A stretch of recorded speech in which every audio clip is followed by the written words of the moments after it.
and he's going to come to our community day and perform music for us. Yeah. Oh, wow. Yeah, so he's going to be our musician. He's going to be our party?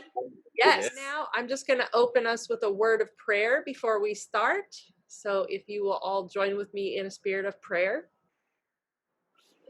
Oh God, our Creator, we thank you for this wonderful group of people. We ask that you give renewal and rest to DJ, and we ask for comfort for Benita as she mourns the loss of her friend. We ask for success and motivation and inspiration for Maurice, and we pray blessings upon Carol and Ellen as we join together to continue our study of the Gospel of Thomas. And we thank you, and we ask for you to open our eyes and our ears and our hearts to hear what you would have us learn today. And we thank you and praise you. Amen. Amen. Thanks. So today I am going to play more of a facilitator role. I'm going to have Thaddeus and Ellen kind of bring their perspectives to kind of start the discussion. And then, of course, everybody should bring in what interested them, what questions they have, anything you want to talk about. But I'm just letting you know that Thaddeus and Ellen are going to be the main leads today. I acquiesce. Oh, you like to go last because you sit there in wisdom form. You know what? Absolutely. I learned at CTS that men are privileged, right? Yes. I knew men were privileged. I learned that we were privileged in another way. Yeah. And so I like to be quiet until, the women get to say what they feel like saying sometimes. And, if I need to say something, just tell me, hey, Thaddeus, say something, and I'll say something. Wow. See, he didn't need anything. He was wise. So sometimes I have overarching ideas. As I was sort of rereading this, it occurred to me that the sayings are, without context, I'm having a hard time with the sayings in a way, right? So any saying that sounds familiar to the gospel, my brain automatically goes to interpreting that saying sort of the way the gospel would. Mm-hmm. And the sayings that are out of the context of what I'm already familiar with, they themselves do not provide context, right? Because they're just listed one, maybe presumably, but we don't know if they're chronological order, if they're a sign of a development of Jesus' thought. We don't know we know theoretically he said it only to Thomas maybe, but when and where and after what event. And it just reminds me that the things we learned at CTS and in seminary and we learned about the Bible is that time and culture and what event precipitated the saying, what clues exist in what setting it was. Was this at a dinner table or was this behind the synagogue? That all of that is actually very important. It's not to say that saying gospels or sayings are not important. And they do kind of require us to use more imagination. Absolutely. Right? Which is good because we've been so taught not to use our imagination. But so I think that is important. So there's two more thoughts that I had, and then I'll let you all jump in if you like, or I'll point you to something to jump in. Two, I do know, even from studying the Gospel of John, that there is kind of a conflict between Thomas and John as to who is the guy, right?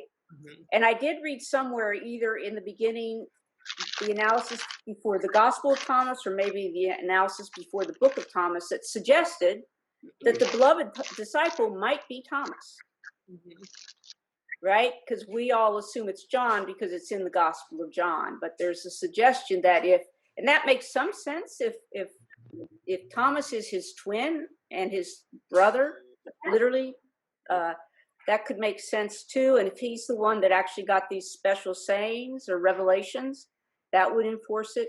And it reinforces my idea that the Gospel of John really should have ended after the scene with the doubting Thomas, where Thomas says, "My Lord and my God," and third, there was something third. Well, it's really a 1A, which is, I was reading, just to emphasize the context, I was reading like a little prayer book or devotional. So they had one line out of the gospel, I think of Matthew, where it says, "I've come to set the world ablaze."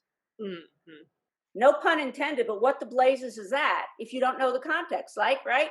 Mm-hmm. It doesn't bother me because I've heard him say it. But if you were just going, I come to set the world on fire, you'd be like, what? So that can go both ways. It also says Jesus often said things that we did not understand, but because we heard them so often, we sort of accept them as, oh yeah, just another day in paradise, right? So another pun. But anyway, so that's kind of what I was thinking. I focused on reading the last part of the sayings. Mm-hmm. And I also focused on a couple that were about the riches in heaven.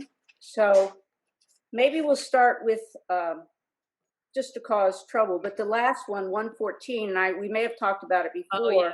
We did talk about that a bit. Well, let's start at 113, presuming these are in order for some purpose. And so what I'm going to change how we're going to do this. I'm going to toss it back to Thaddeus because he loves the sayings, and ask him what he thinks about this contextual issue. Issue not as bad or good, but just as a observation. I'm noticing a lot of contextualizing about when the gospel was written, and whether Thomas was an actual twin or was there's some other meaning there. So I'm not a theologian, so I don't have a lot of that scope when I look at this. So what was startling to me is that when you put this up against the canon, that the canon is all narrative, right? And so narratives to me are easily used, to input stories into folks, to download to folks. And it seemed to me that the sayings sort of leave it open to, kind of like you said, imagination, spiritual sort of viewing of it, and energetic viewing of the sayings that will give you something that comes up. So like when we're doing therapy, a lot of times we'll exchange the stories, we'll exchange the narratives, but then there's a time when we focus on, well, what comes up, because the way I understand it is in the creation of all things, there's intelligence that's embedded in that creation, and that actually education is something that comes up out of us and not is necessarily put into us. And so I feel like this gives us a great way for the spirit to educate us versus the controlled narrative of canon that's being downloaded to us. I really like that, and the narrative works two ways. One, for the way it's usually taught, we're not told what the gospel's particular perspective is or why John is writing it. I didn't learn any of that stuff till I went to seminary. Right. So a pastor is free to impose their own, and they have, right? We've talked about these things, free to impose their own understanding of a narrative. And two, maybe I hadn't fully thought about that because I feel like coming back to seminary at an older age, with all the legal, the legal training, which was to look at words and understand them from as many different ways as possible. So I took a fresh look at the Bible, and I think I was able to see the words as opposed to hear the other stuff. So maybe I didn't fully appreciate. I was getting rid of the downloaded stuff. So as I'm telling you this context thing, it's sort of like a lawyer talking to you, like, where's the evidence?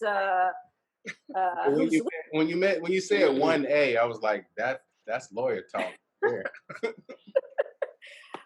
But I do appreciate and I remember now how you had said it. I very much appreciate the notion that what comes up for us as we read words spiritually, emotionally, does it make it happy, sad, anxious?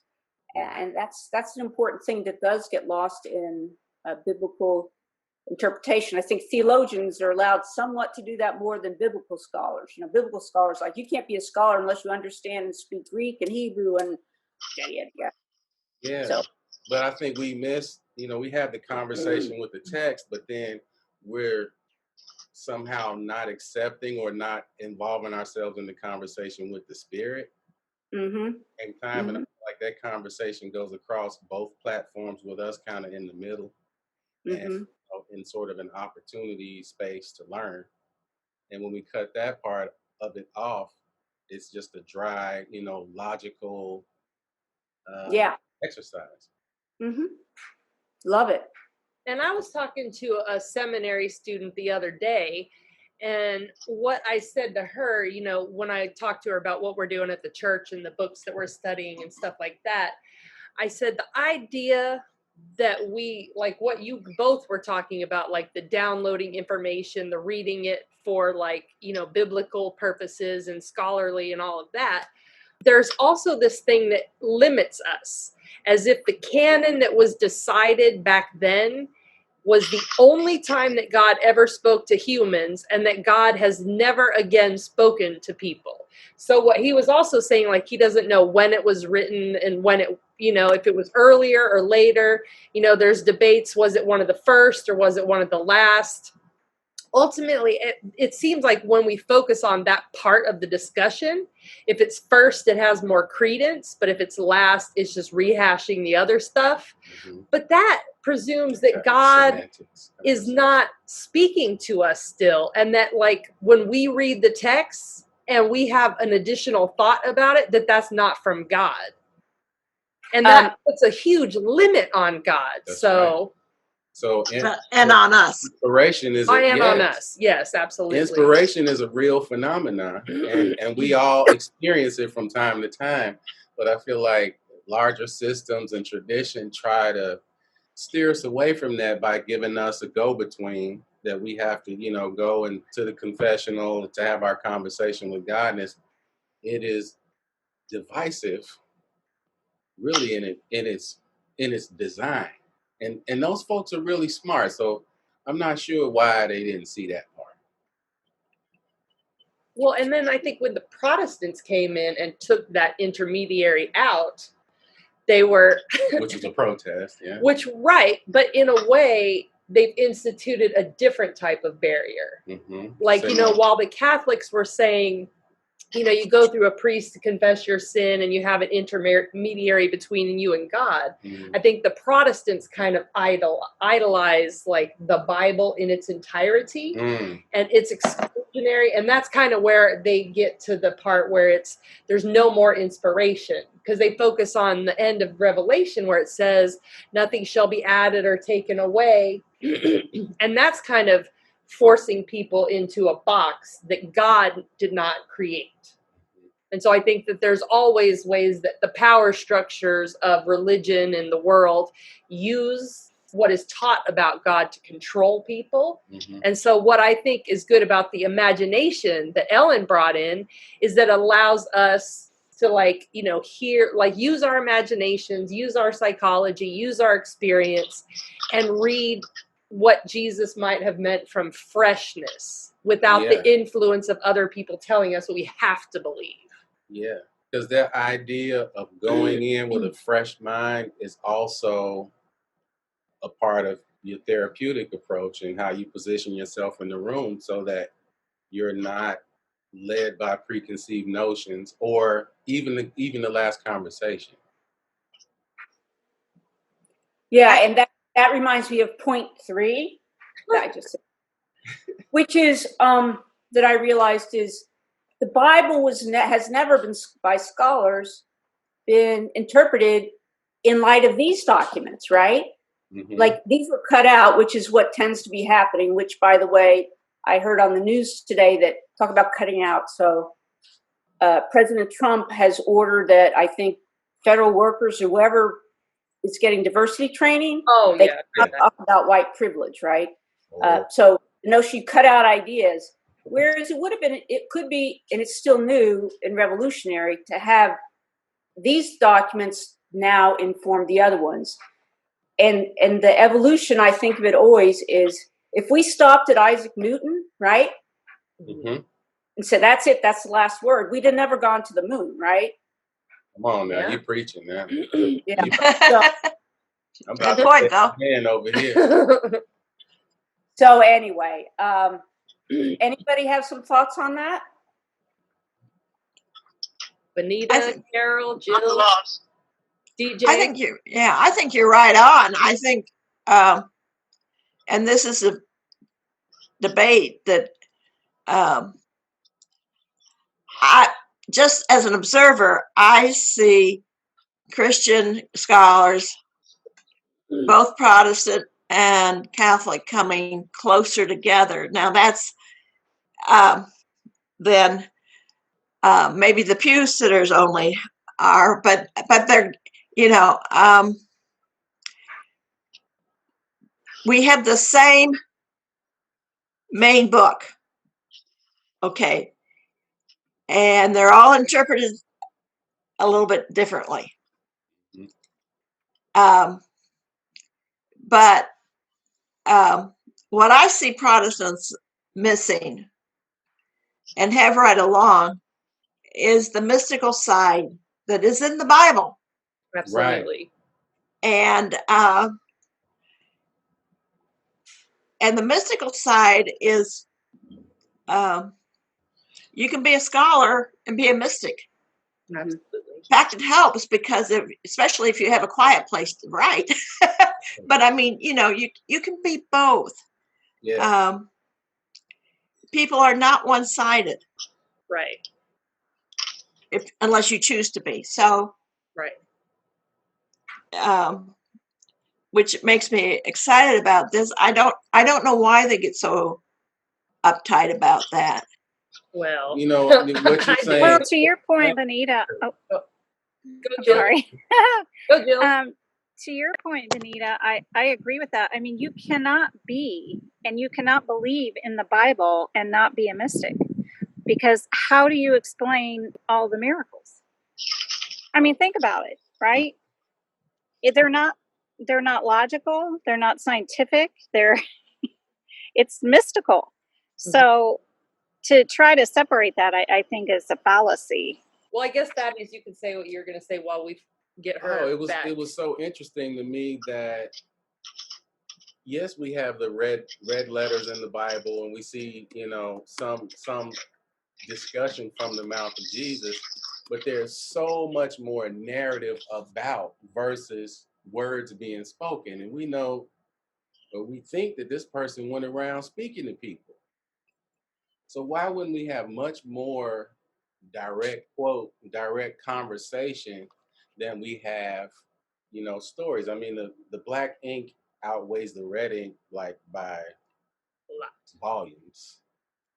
And it's just interesting to me that, it makes it seem like Jesus was going around being pretty quiet.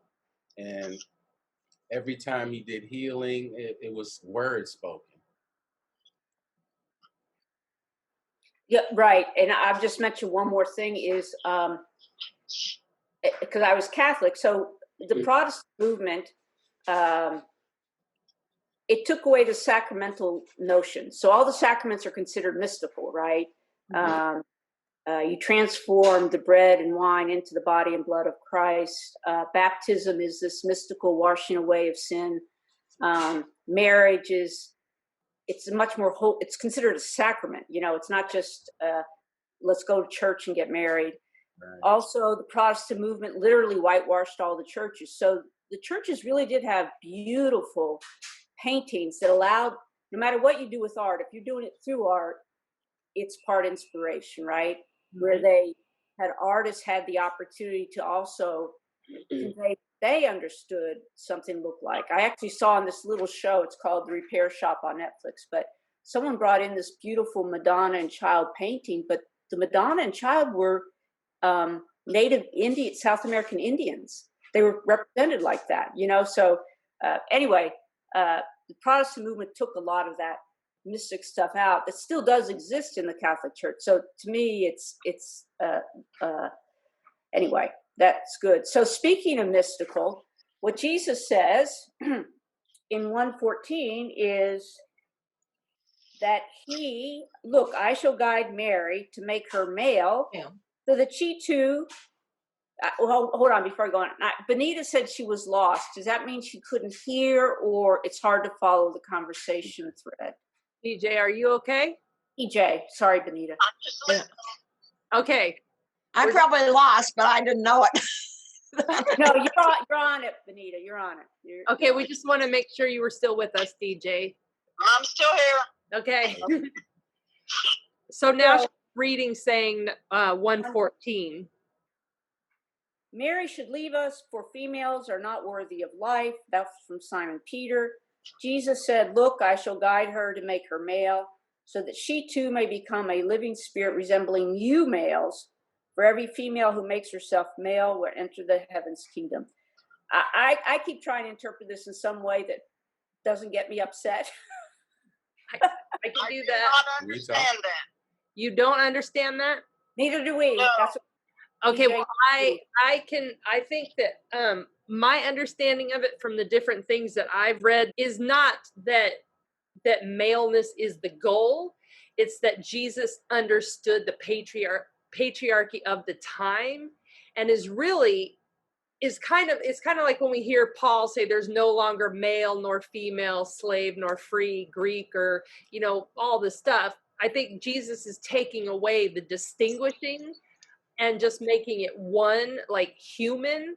But and if I'd have to see the translation again, but I think it's more saying she's human rather than females have to take on male roles, and that males are human and females are also human. And because they also talk about in the Gospel of Thomas how the one became two and the two become one.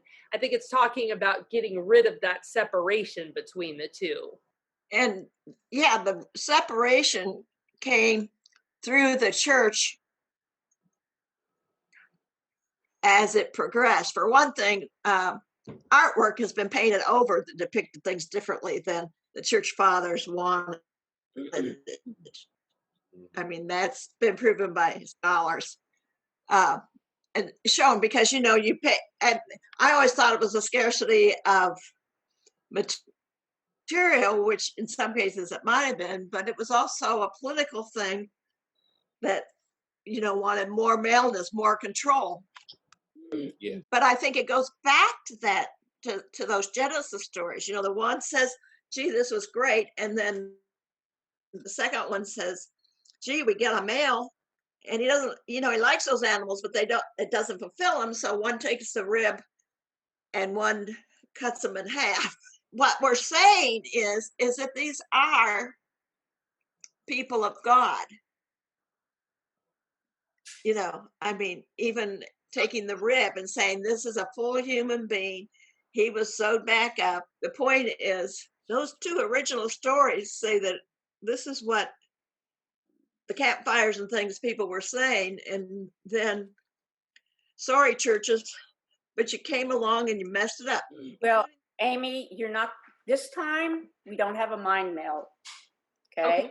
Because here's the problem. That's not what this says, okay? At least it's the interpretation in here, and I really am troubled by the perspective and how it says.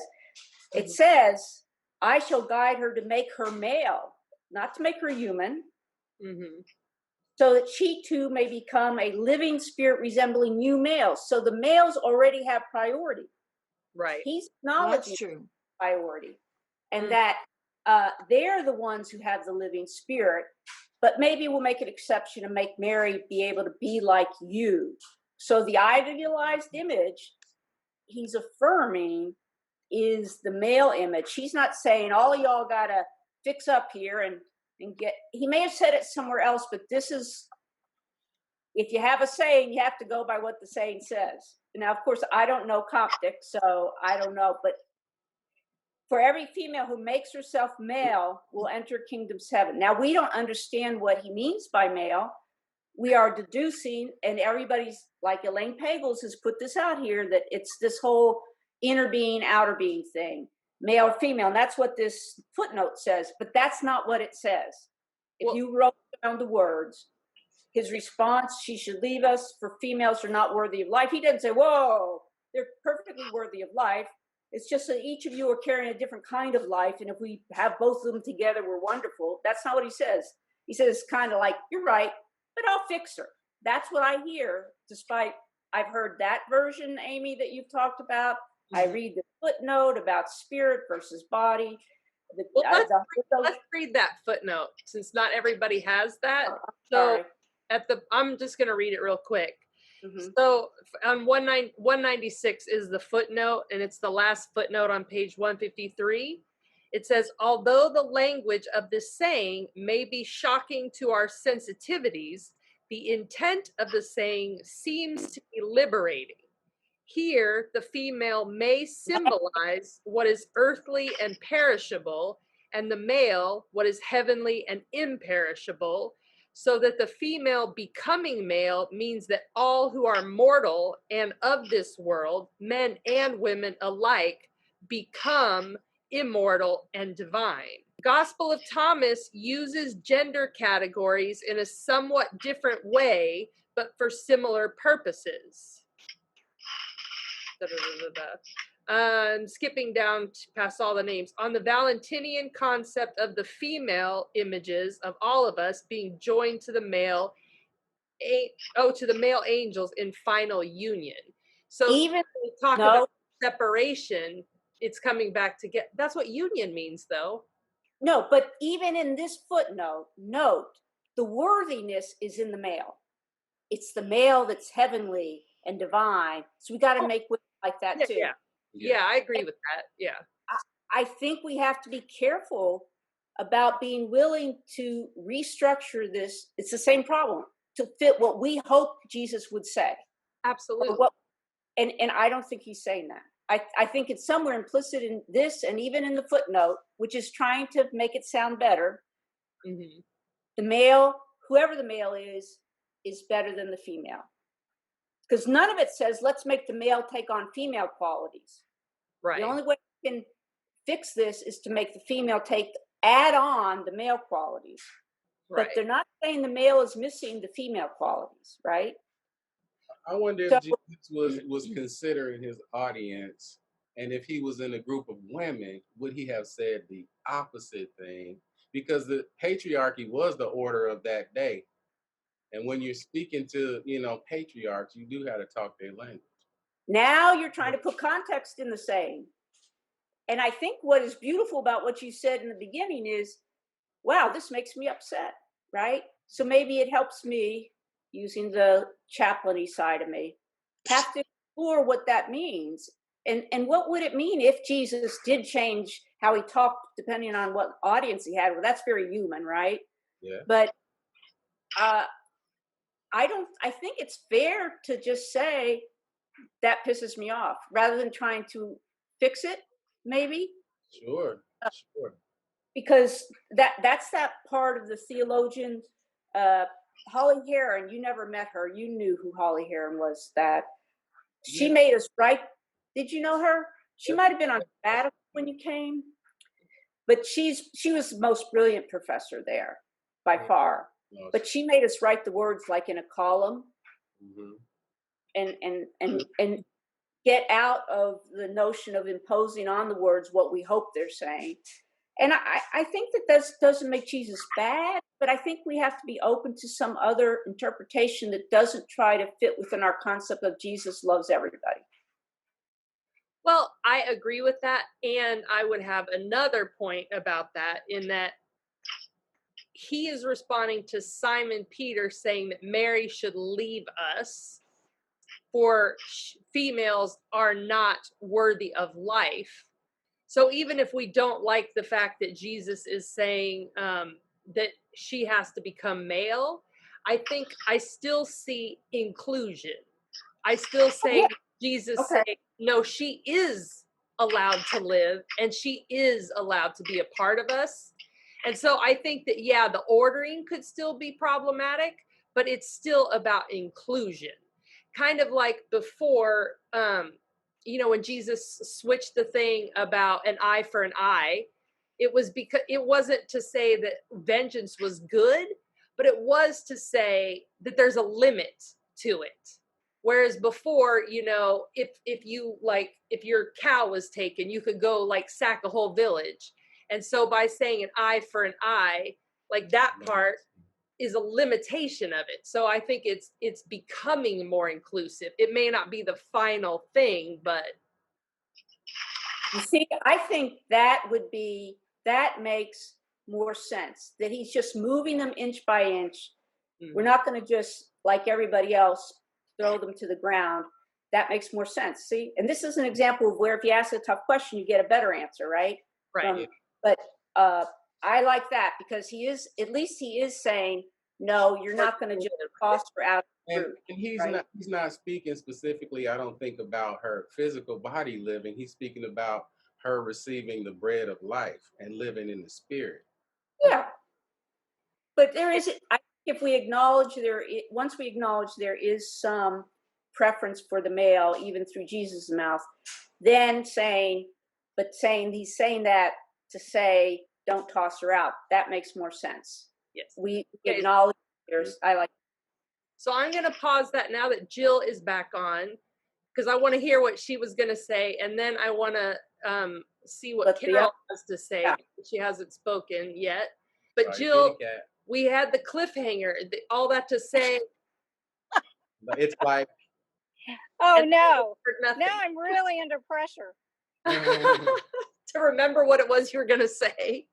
Holy cow. No, I think I did make my point. I forget now what I was kind of talking about. But I think I did make my point. And just to catch you up before I go back to Carol, we were talking about the problematic interpretations and our desire to make them not problematic of the last part, the last one where it says, for every female who makes herself male will enter heaven's kingdom.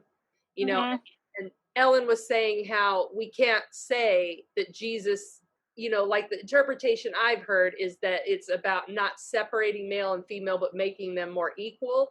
Ellen's saying, no, it still prioritizes male and female has to become like male. So we read the footnote, which talked about female might symbolize earthly and perishable, and the male heavenly and imperishable. And so that she still showed that even in that interpretation about making it symbolize different things, there's still a priority for male. And so then my response to that was, well, but Peter didn't think Mary was worthy of life. And so Jesus was at least saying, yes, she is. So even if it still prioritized male, it's still inching us towards, like, don't get rid of female, don't like completely discard this half of humanity. So interpreting that as male being priority is because he says that the female must be like male. So that puts the male. Okay, I see what you're saying. Yep. Okay, Carol, I'm putting you on the spot now. I'm giving you plenty of warning, so. I know. I have to say, I don't have a lot of original thought on this because it's just like I read it and I was like, oh, it's just as similar to what's in the Bible, but there are a few different things. But hearing everyone talk, I agree with it. I kind of agree with everybody to some extent. I really like what Ellen was saying. Like, I agree with Ellen about it doesn't say like making her more human or whatever, but I like what Thaddeus said about the context too. Is I think without the context, we really don't know how to read it, or at least we can come up with ideas, but I think having the context helps us read it, and we don't have that. Well, I agree with you, Carol, and I think it's hard to be. I think sometimes we're all, even though we try to look at it at an unbiased eye, and admittedly I'm the same way. Yeah. I want my Jesus to be a progressive Jesus, right? Right. And so I have to stop myself sometimes from being biased like that. And I think putting it in context, like you're saying, Carol, is the context of society at that time was obviously dominated male, right? So you cannot dismiss the fact that even Jesus, I'm sure, would have contradictions within himself or within his teachings or within whatever God was telling him in context of the time. So I guess when I step back, I don't have so much of a problem where you find some of these references, even though that goes against what my perception of the progressive Jesus would be. Well said. DJ, do you have anything that you'd like to ask or? Well, I have a thought. I wonder, did everyone back in that time speak in this jumbled parables, confusing context? I probably not. It's probably like the Just difference. Jesus. Well, no, I bet it's probably the difference between when you read a novel and people use formal language versus, or not even a novel, or anything like a historical text. You know, when people are talking, when they're writing, they tend to be more formal, whereas when they're speaking, they probably were less formal. So I think it's more about the writing. I can understand that, but this just seems so way out there. You know what it reminds me of? What? I think I'm an avid old Star Trek fan. Okay. And there was an episode on Star Trek one time where they came across a world that everybody spoke in parables, and it was confusing. They had to stop and figure out what they were saying. And as far as I'm concerned, no thank you. You're like, I need it to be plainer. Well, you know, in Asian culture, and I learned this, I'm going to tell you, a long time ago. I was prosecuting Chinese gangs. Yes, I'm evil. But they really did talk in a more earthy. And when I went to China to pick up Kathleen, all the images out there are really the animals. Like, because our guide would say, because I wanted to bring home some paintings, and so she went through and said, no, you don't want that painting. You want this painting. That's a good image. That means good fortune. I mean, there is. I'm going to say it's a little of both and. It's both how it gets remembered and context and stuff, but there also probably was a less linear way of thinking about things. Right. You know, we've lived well into the Enlightenment, where rationality is the key, and we are very literal. But there were cultures that are much more metaphysical, I think. That's just an observation. Well, I think you're right, Ellen, because if you think about it, interpretation is exactly that. And when these were written, I mean, think about the fact that they're archaic languages, right? And so we really, you can straightforward interpret, but we find all the time where in Bible interpretations, where one word incorrectly interpreted can change the entire context of a passage or of a story or what have you. So who's to say, that it's been interpreted correctly, or there wasn't, that we have so many dialects and languages. Who's to say there wasn't some kind of archaic dialect that we're not privy to, in this century? So, yeah, I mean, it's probably more complicated than it needs to be sometimes, just because from an interpretation or lack of knowledge thereof. So I have two things I want to say in response to that. And one is, another thing that really threw everything off was lack of punctuation. So when you have a lack of punctuation, imagine, like, we see memes and jokes where how if you remove a comma or add a comma, it changes the entire meaning of a sentence. Mm-hmm. Well, imagine all of the sentences without commas. Yeah. And it's like, wait a second, what? And the fact that, in the rabbinic tradition, like, scholars would argue with each other in the notes of the texts. And so then over time, those arguments would be incorporated as if it was one author. And then, to bring it to a modern example, kind of what Ellen was saying about how in Chinese culture, there's the emphasis on bad and good imagery. Every single word that we read, we always interpret, even in conversation. Like I could have a conversation with Thaddeus and I have like a feeling that he's not aware of. And so when he says something, I hear it through the lens of the feeling that I have. And I don't interpret what word he's using actually, because I'm interpreting it through my feelings. And if we look at like even on social media as the most horrifying example, I will go out of my way to be as clear with words as I know how to be, including looking up words in the dictionary to make sure that I am using words accurately to declare a point that is simple and understandable to all. And is it ever clear and acceptable to all? No. People will rehash what I'm saying in a totally different way, argue based upon their interpretation of what they think I'm saying. And so that's the joy and the pain of communication, right? And if we're talking about we have that much difficulty when we're all in the same culture, trying to get like an ancient culture and like 3 times translated through other cultures, like it's a miracle we understand anything at all. Or think that we do, all the stuff that we think we understand accurately, we might be completely wrong about. Just Well, to throw that. Yeah, I'm going to facilitate our conversation to a different area. That's why this is just a beautiful thing, as is Geeks and Nerds. I mean, I think Jill said it the best, that sometimes it's hard for us not to plop our hope for an interpretation on something.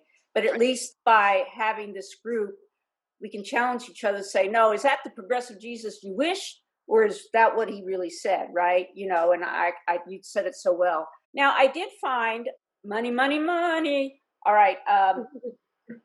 If you go to, say, number 95, and we may compare it with 109 because I was trying to write just little things, but this is consistent with what the gospel says. 95, I'll read it out loud for those. We lost Jill again? Okay. Just the video.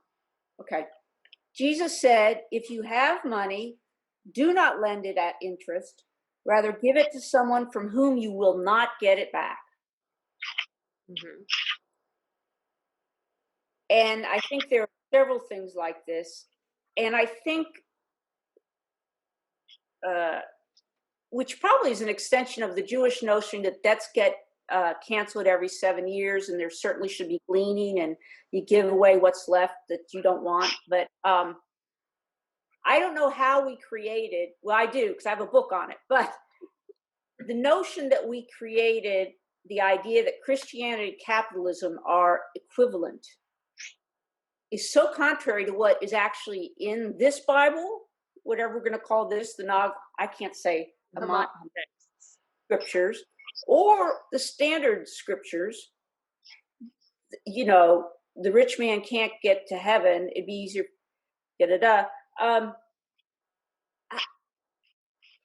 Again, that's an example of, there is a whole book. It's called One Nation Under God. It's a Princeton. You've heard of it? Read it? I have it. I haven't read it yet. But anyway, it's by a Princeton professor, and it's so well documented. I mean, during the Depression, there was a very intentional effort by the Manufacturing Association of America to find a preacher who would preach that money is good, because they didn't want the New Deal. Very, very, he's able to document very well that this was an intentional effort, all the way to National Prayer Day. National Prayer Day is nothing but a farce, but anyway, I just read that and it stood out to me, and you all may have other sayings that stood out to you, but find that's it's just constantly hard for me to know how we get from there to there, and how we, maybe emerging as a small group, and many churches start this way. How do you preach the real Christianity? Any other passage anybody wants to look at? That was the other one that stuck out to me. Well, along the line of what you're talking about, I noticed that saying number 12 says, buyers and merchants will not enter the places of my Father. So if you want to talk about What anti-capitalism, page is that? page 148. 11 says it's when they're talking about going to find anyone to come to the banquet, you know, because the rich people couldn't come to the banquet, the Yeah. powerful people couldn't come to the banquet. And it's similar to another passage in the Bible about the great banquet, but I'm not placing it off the top of my head. But then in saying number 12, it says, buyers and merchants will not enter the places of my Father. And that's consistent with the rich man not entering into heaven, because it You have a Amy's ordination, when I was up there, I was talking about false community versus real community, and that's sort of a contextual conversation. And yes, you know, this is our community, our church community, but there's a wider community of God, of humanity, that we have to consider. And in that consideration, when Jesus says that the kingdom of heaven is within us, and it's not coming, it's not, and even in these sayings, it talks about this kingdom of heaven, not for us not to look out for it because it's here. It appears and it's viewable, and it's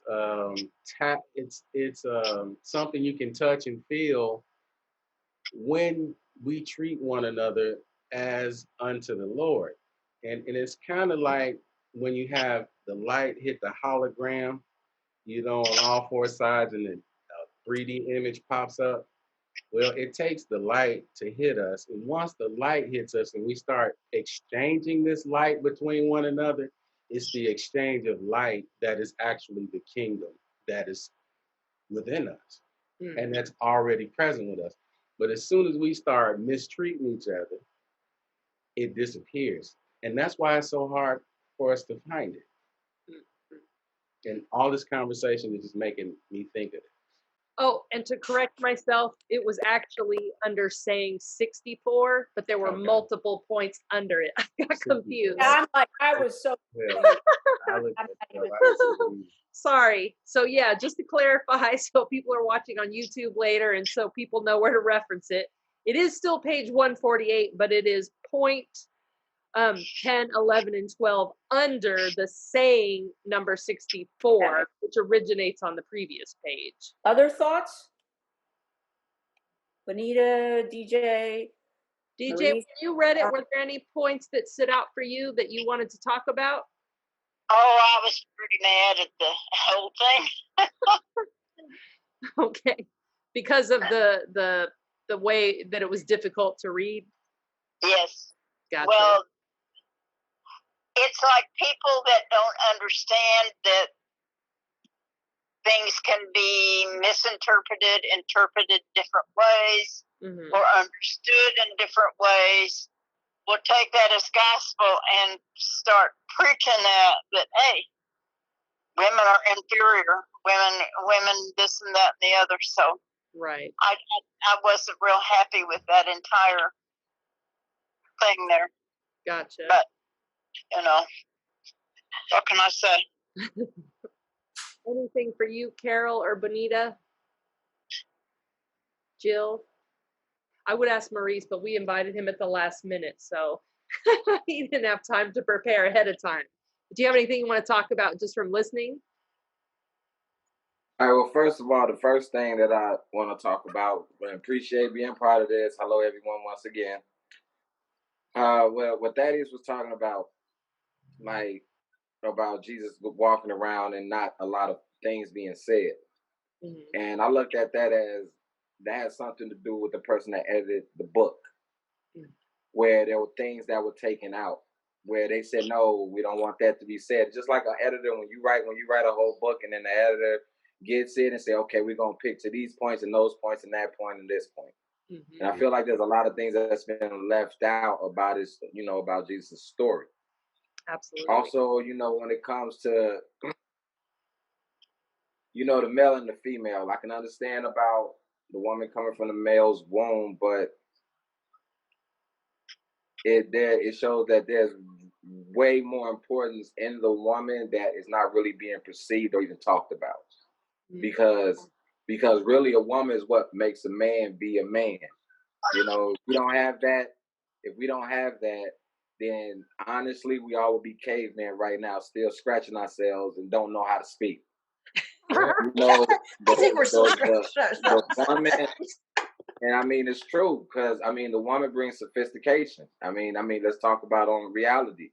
You know, a guy gets the right cologne because he wants the woman, you know, to come to him or talk to him or get his hair cut or anything, or even have an intellectual conversation, because women are just way more advanced and more mature before the man even becomes a man.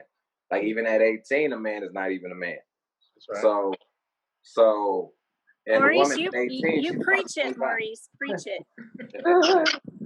I mean, it's honestly true. I mean, um, that's really the truth behind it all, you know, and it seems like the male species is trying to hold on something that's really not fully true. Yeah, You know, because if you read stories about every great king, it's because of his queen. You know, I mean, of anything that he's done, he's happy to come home to his queen. It's not like he's trying to come home to other soldiers. You know, it's like he's saying, okay, I went out and did this so I can go back and tell my queen, my wife.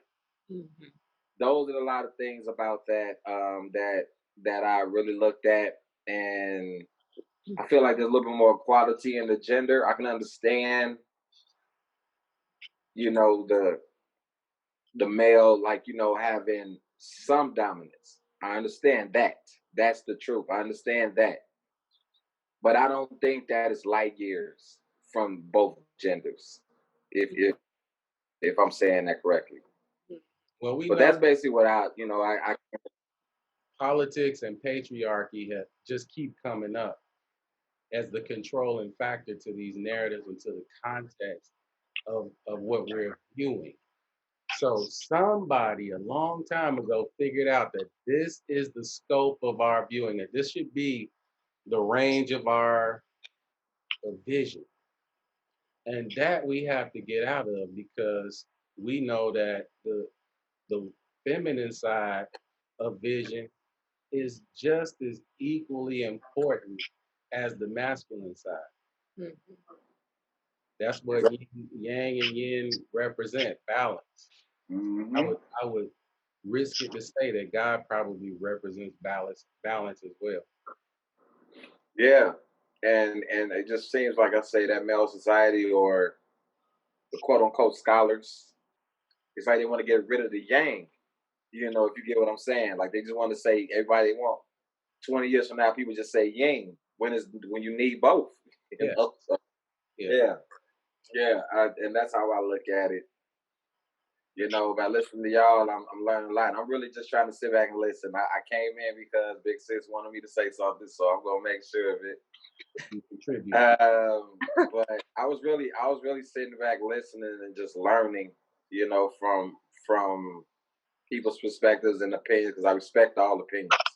So it's not like I'm sitting here like, no, that's wrong, that's wrong. It's like, no, I respect what you're saying, because what you feel is, you know, you feel like what you're saying is right, what is true, what is correct. From what your interpretation is, because everybody has different interpretations on what they read. You know, it doesn't matter how many times one person say it 80 million times to 20 people in the room. Each of those people are going to have a different interpretation. With everybody, you have to know how they're using their words. And this is the hardest thing I have to do with dealing with people who are younger with me, and how we use words so differently than we used them even 10 or 5 years ago. I'm just throwing that in there because it makes it harder to understand everything, or try to understand and make an adequate response to it. I would say we need to wrap up soon. I kind of wanted to bring it back just to something that kind of ties what we've been talking about all together. Talking about our interpretations from a cultural perspective, from a political, from an emotional, from a mental, whatever perspective, spiritual. That's kind of what I think is why we have to look within ourselves, and that's kind of the Gnostic thing, right? You will find God when you look inside of yourself. And I think that goes back to what Thaddeus started with the Spirit talking to us. When we can't put aside our preconceived notions, but if we could go inward and kind of keep asking questions to keep trying to understand, I think that in that journey, we come to what we see as truth. And as we come to know how God sees us or how we see ourselves in God, I mean, I'm having even a hard time putting that into words. But the whole point of Gnosticism is to know yourself, and to know yourself is to know God better. And so I think that instead of worrying about who has the right interpretation, perhaps we can just keep delving into it. Like, when Ellen brought in the last verse, it was basically like, well, I don't like that version of Jesus. And that's okay. And she said it's okay. We all talked about the differences in language, but if we keep asking the questions, I go back to that seek and ye shall find, ask and it shall be given to you. I think that the journey is what we're supposed to do, and not just assume we have it figured out. And I want to close with one saying from the thing so that we can think about this saying going forward. And that is really saying number 37. I'm not mixing it up this time. So the first part, it says, his disciples said, when will you appear to us, and when shall we see you? Jesus said, when you strip without being ashamed, and you take your clothes and put them under your feet like little children and trample them, then you will see the child of the living one, and you will not be afraid. The kind of background that I kind of interpret from it is that when we get past the material and the physical and the cultural differences, if we are willing to go to our core of who we are as a child is, without the layers of stuff that we've been taught, that we come much closer to the truth. And we come much closer to the spiritual nature of our being when we put aside a lot of the extra stuff that has been kind of added to us from childhood through adulthood.